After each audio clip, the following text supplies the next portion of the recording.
Hey, what's up, everybody, and welcome to Impact. My name is Pastor Tyler, and thank you so much for joining us for our Virtual Devo this week.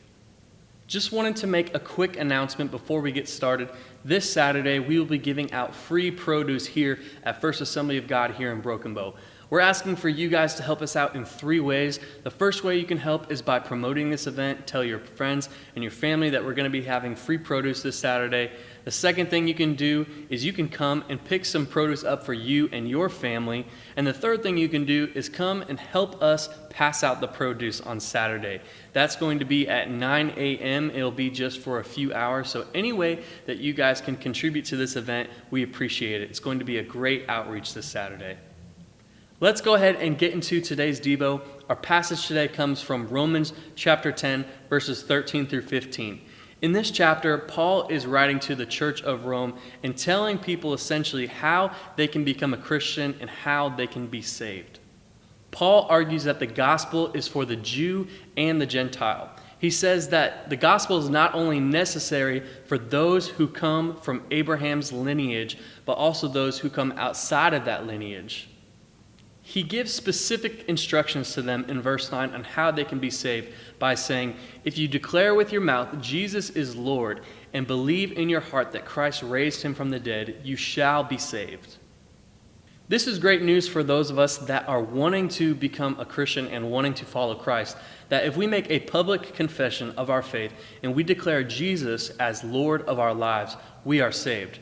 Now, obviously, there is a lot more to the Christian life than just saying a prayer, but for many of us, this is a starting point. Here is where Paul takes it one step further, and we read about that starting in verse 13. It says, "For everyone who calls on the name of the Lord will be saved. But how can they call on him to save them unless they believe in him? And how can they believe in him if they have never heard about him? And how can they hear about him unless someone tells them? And how will anyone go and tell them without being sent? This is why the scriptures say, how beautiful are the feet of messengers who bring good news." Tonight, I want to talk to you about living missionally. The questions that Paul asks here in our passage present both a need and a mission to the believer. The need is that there are still people who have not heard the gospel of Jesus. And the mission is for you and I to bring it to them. Many times in Impact, we have talked about the Great Commission, which is Jesus' final command for us to go into all the world, all the nations, and to share the gospel. The problem is, 2,000 years have passed, and there are still many nations who have never heard the good news of Jesus. So let me go ahead and ask you a question today. What do you believe is the number one thing stopping the gospel from reaching the unreached? I'll give you a hint. It's not war. It's not famine, it's not disease, it's not even bad travel. It's us. The number one thing standing in the way of the gospel advancing is you and me. So often we come up with reasons and excuses for why we can't see the gospel advanced.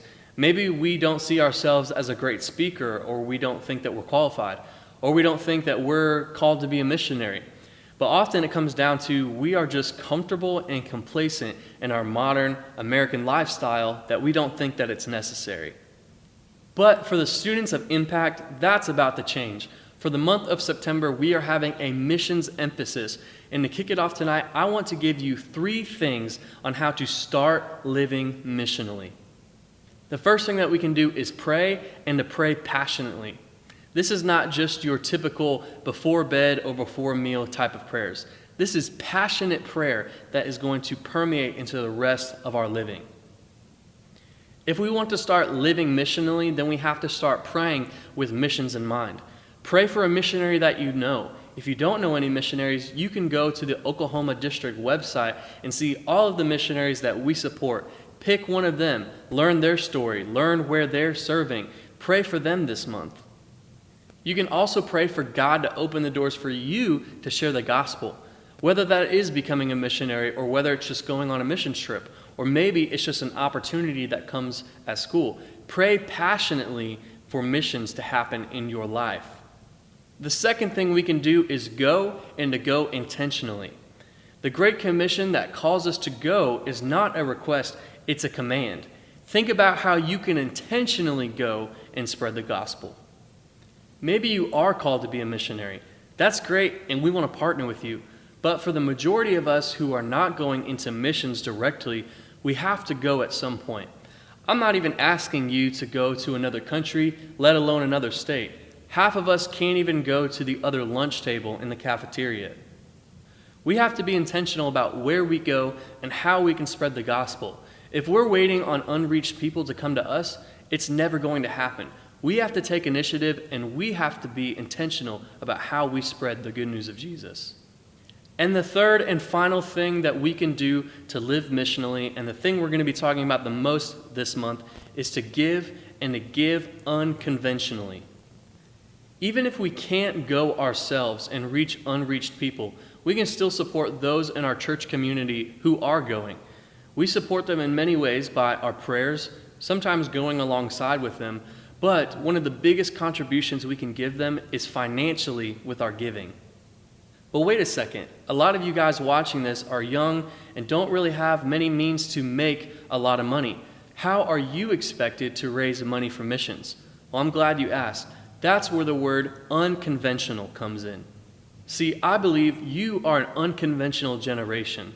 You guys are changing the technological landscape and social media stratus every single day. You look outside and we are facing unconventional times. Who better to lead the way than an unconventional generation? Throughout the month of September, I am challenging you to give unconventionally. Throughout the month of September, we are partnering with Speed the Light to raise money for missions all month long.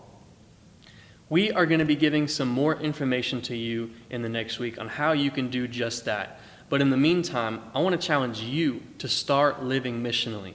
Remember the 3 things that we talked about: pray, go, give. We love you guys and hope you are staying safe out there. After I sign off, go ahead and check out a short video on how you can live unconventionally. Thanks so much for watching this week's Devo. Signing off, I'm Pastor Tyler. Have a great week, Impact.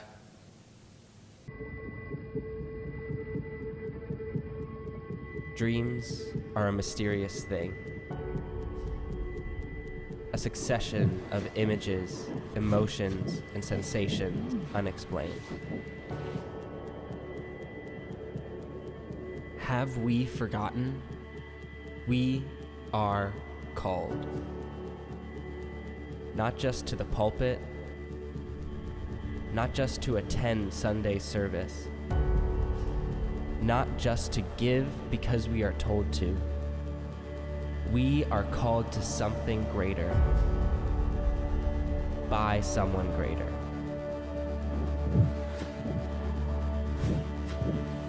The chaos and division, the world seemingly crashing around us, a sensory overload, attempting to recreate realities that don't exist. Likes, follows, views. Don't you ever think there's something more? Will you turn and acknowledge the dream you thought was too big? The dream that scares or overwhelms the average person. We are an unconventional generation. Dreams should go beyond what people around you understand. Jim Elliot dreamed of reaching the remote villages of Ecuador. Ralph Harris dreamed of equipping missionaries around the globe. Hal Donaldson dreamed of helping those less fortunate. Billy Graham dreamed of revival in his own country.